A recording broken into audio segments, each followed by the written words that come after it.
세 번째로는 사실은 제일 중요한 것 같은데, 결국에는 이제 나를 계속적으로 탐색하는 그런 게 되게 필요한 것 같아요. 근데 이제 뭐냐면, 나를 탐색할 때 이제 글쓰기에 대해서도 글을 쓰는 과정에서 나를 탐색하는 것도 중요하지만, 사람들이 나에 대해서 뭘 원하는지에 대해서 알아보는 게 중요한 것 같아요. 그래서 제가 이것도 이제 글쓰기 강사한테 들은 건데, 결국에는 뭘 쓸지에 대한 고민을 한다라면 물음표에 집중을 하라고 하더라고요. 그 두 가지인데, 하나는 남들이 저한테 자주 물어보는 거예요. 그러니까 이제 뭐 휴직했더니 어때? 버킷리스트 100개를 썼던 경험은 어땠어? 이런 것들이 사람들이 자꾸 물어보거든요. 그런 것들이 내가 누군가한테 도움을 줄 수 있는 글이구나라는 거고요. 두 번째로는 좀 그럼에도 불구하고 내가 자주 의문이 생기는 것들 있잖아요. 그게 그러면 내가 누군가를 되게 도와줄 수 있는 거리가 될 수 있겠구나라는 거기 되기 때문에 물음표에 좀 집중을 하면 내가 어떤 글들을 쓸 수 있을까를 좀 결정할 수 있는 것 같아요. 그게 바로 나를 탐색하는 거고요. 그래서 저는 사실은 이렇게 네, 세 가지가 좀 도움이 됐었고요. 그래서 제가 책을 냈던 과정에서 사실은 저는 원래 휴직에 대한 이야기를 책으로 쓸 생각은 없었어요. 왜냐하면 사실은 좀 남성 휴직이라는 것 자체가 어떻게 보면은 반감을 불러일으킬 수도 있을 것 같고 실제로 욕도 좀 많이 먹었었고요. 이제 왜냐하면 뭐 가진 자들의 뭐 휴직 아니냐 이런 얘기를 해서 어떤 언론사 기사에 막 댓글들이 막 안 좋게 났기도 하고 내가 이 책을 사서 보나 보라 봐라 이런 식으로도 나오긴 했었는데 원래는 이제 아이들이랑 캐나다에 70일 동안 여행을 갔던 여행기로만 이제 글을 쓰려고 했었거든요. 그때 경험이 너무 좋았어서. 근데 출판사 대표님이 물론 그것도 좋은데 너가 휴직을 하면서 고민했고 경험하고 이런 것들을 한번 좀 정리를 해봐라 라고 하면서 그냥 네가 블로그에 썼던 글들을 그냥 한번 조합을 해보라라고 저한테 추천을 해주셔가지고 그냥 이렇게 조합을 했어요. 그래서 내가 버킷리스트 100개도 만들고 자기혁명 캠프도 했고 뭐 이런 것들을 쭉쭉쭉 정리를 했거든요. 그거를 정리하고 이제 편집회의를 하면서 사실은 책이 나왔던 거거든요. 그래서 물론 이게 맞냐 틀리냐라고 얘기하면 사실은 또 저도 잘 모르겠지만 저의 경우에서는 결국에는 제가 꾸준히 글을 쓰고 그것들을 어떻게 하면 이제 뭉텅이로 만들어 가려고 노력하고 그러면서 사람들이 나한테 궁금해했던 것들 그리고 내가 어떤 도움을 줄 수 있을까를 고민했던 그런 과정들이 결국에는 저의 콘텐츠가 되고 저의 역사가 되면서 그 책으로 연결될 수 있었던 것 같아서 저의 방법을 좀 소개를 해드렸고요. 사실은 저희가 이제 학교 다니면서 이제 많이 들었던 얘기인데 네, 누가 조국의 미래를 묻거든 고개를 들어 이제 뭐를 봐라 이런 게 있었어요. 그래서 지금의 목표는 누가 휴직자의 미래를 묻거든 네, 고개를 들어 이제 저를 바라보라라는 마음으로 잘 살고 싶어요. 그래서 휴직을 했다는 것 자체가 어떤 경력의 단절이라든지 끝이 아니라 나에게는 새로운 계기가 되고 좀 더 점프업을 할 수 있는 발전할 수 있는 그런 시간이 될 수 있을 거라는 생각이 들고 그런 의미에서 직장 생활도 되게 잘 해보고 싶고 직장 생활을 하면서도 나의 삶을 잘 꾸려가는 그런 삶을 살고 싶다라는 마음을 계속 갖고 있고요. 그래서 앞으로도 이제 계속 꾸준히 글을 쓰고 또 달리면서 사람들과 이렇게 소통하고 이런 삶을 살고 싶다라는 생각을 계속 갖고 있고요. 그래서 여전히 이제 뭐 아직은 많이 부족하지만 그렇게 해서 사람들과 소통하고 이런 식으로 살아가고 있는 중입니다. 결국에는 포기하지 않는 것이 제일 중요한 것 같아요.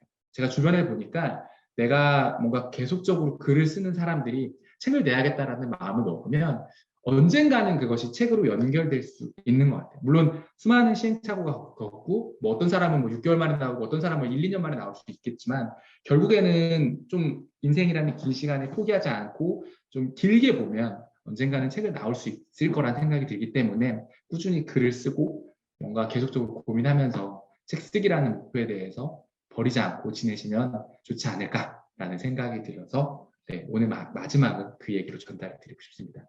네, 그럼 오늘 제가 준비한 얘기는 여기까지로 마무리 짓도록 하겠습니다. 잘 들어주셔서 감사합니다. 저도 사실은 문체에 대한 고민 되게 많이 하는 게 제가 사실은 되게 나름 가벼운 사람인데 글을 쓸 때마다 엄청 무겁고 진지해지고 그러는 거예요. 그게 되게 많이 고민이 돼서 어떻게 하면 고칠 수 있을까라는 생각을 많이 했었고 사실 결국에는 모방인 것 같더라고요. 그래서 다른 사람들의 책을 되게 많이 읽었어요. 그래서 좀 웃기고 위트 있는 부분들에 대한 책을 좀 많이 읽었는데 아직도 많이 힘들긴 한데 김민식 PD님의 그 책을 좀 많이 읽으면서 따라했었어요.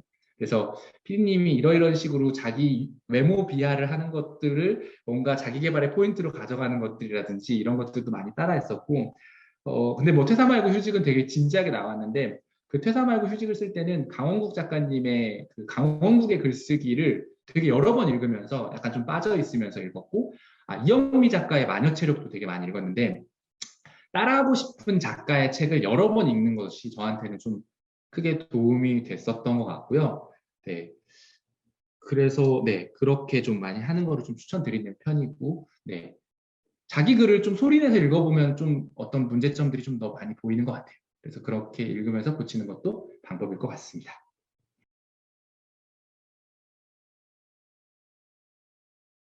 저는 책 관련해서는 아까도 말씀드렸지만 강원국의 글쓰기랑 유시민의 글쓰기 특강 그런 것들 사실 저는 글쓰기 관련된 책들은 되게 많이 읽었거든요.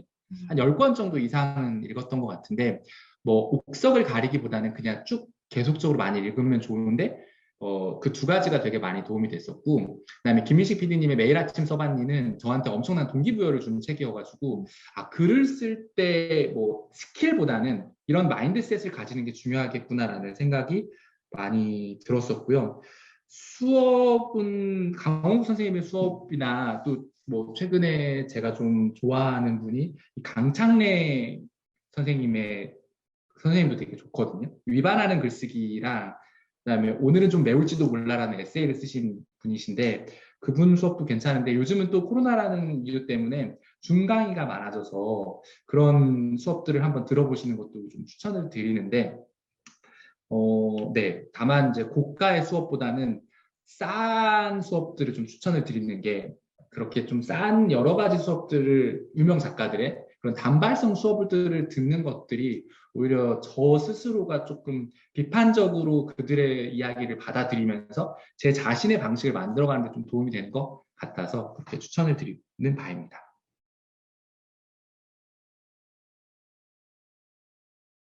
사실은 출판 제안을 한 군데도 못 받았고 컨택을 엄청 많이 했었어요.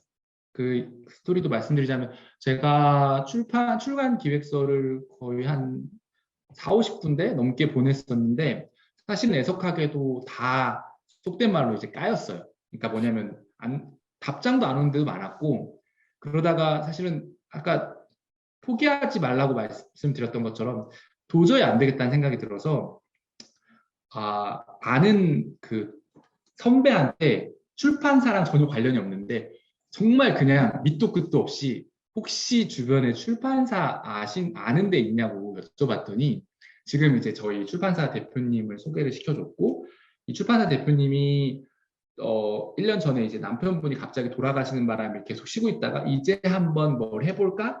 라는 순간에 이제 저의 글을 보시면서 뭔가 이제 서로 간에 이제 좀 합이 좀 맞겠구나라는 생각이 들어서 그때 이제 그렇게 같이 책을 내게 됐는데 저희 출판사가 뭐 잘 나가는 출판사도 아니었고 하지만 이제 이 출판사는 저한테 엄청난 애정을 갖고 같이 해주면서 저한테 되게 좋은 경험이 돼서 되게 계속적으로 노력을 해야 되는 건 맞지만 훅 우연히 결국에 들어오는 인연으로 결국 책이 나오는 것 같다라는 생각이 들었습니다.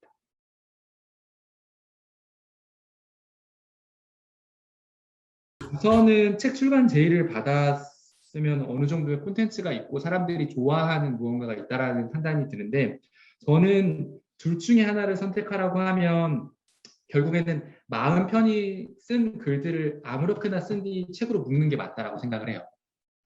왜냐하면 사실은 글은 작가가 쓰지만 결국 책은 편집자와 출판사가 내는 거거든요.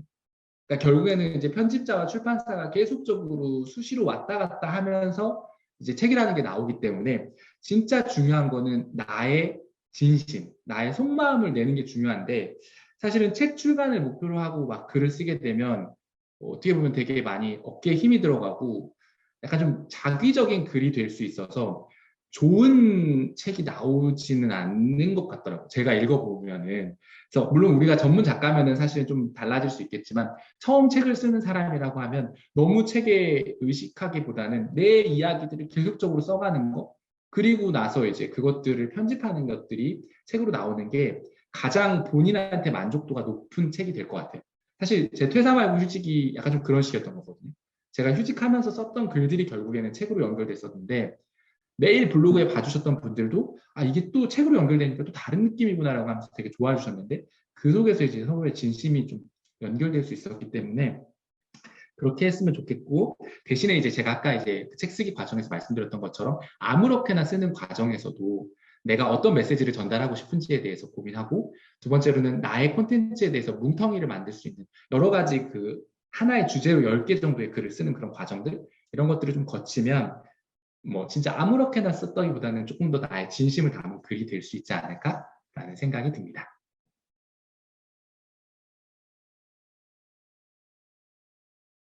나를 위한 글쓰기라는 것은 뭐냐면 내가 이런 경험을 했고 이런 생각을 했다는 것에 대해서 그냥 집중하는 글쓰기라고 보시면 될 것 같아요. 예를 들어서 내가 오늘 아침에 달리기를 나갔는데 달리기를 하다 보니까 나를 사랑하는 마음이 무엇인지에 대해서 알게 됐어. 사실 그거는 그냥 어떻게 보면 뱉어내는 거죠. 뭐 누군가 독자를 염두에 두지 않는 글쓰기인 거잖아요. 내가 이런 걸 경험했고 이런 게 좋았고 그리고 이런 경험을 나중에 더 발전시키려면 이런 걸 하고 싶어. 이게 이제 나를 위한 글쓰기라고 생각을 하고 있고요. 근데 만약에 이런 나랑 비슷한 경험을 하고 있는 사람들한테 나의 경험을 좀 소개시켜주고 이런 것들에 대해서 조금 더 확장을 시키고 싶다라고 하면 내가 이런 경험을 해봤는데 이런 것들이 좋았고 사실 또 책을 봤더니 이런 부분들이 좀 융합이 되더라. 그러니 너희들한테도 이러이런 상황들에서는 뭐 이런 것들이 좀 좋지 않겠느냐. 물론 이제 문체는 좀 달라질 수 있겠지만 남을 위한 글쓰기는 결국에는 타겟 독자가 있어서 그 타겟 독자가 어떻게 행동하고 싶은지까지도 염두에 두고 글을 쓰는 거다라고 해서 좀 그거 자체가 좀 차이가 있게 봐야 되지 않을까라는 생각이 들어서 독자를 나로 염두에 두느냐 아니면 독자가 타인이 되느냐 이런 차이라고 보시면 좋지 않을까라는 생각이 드는데 네, 이 정도면 조금 답이 됐을까요?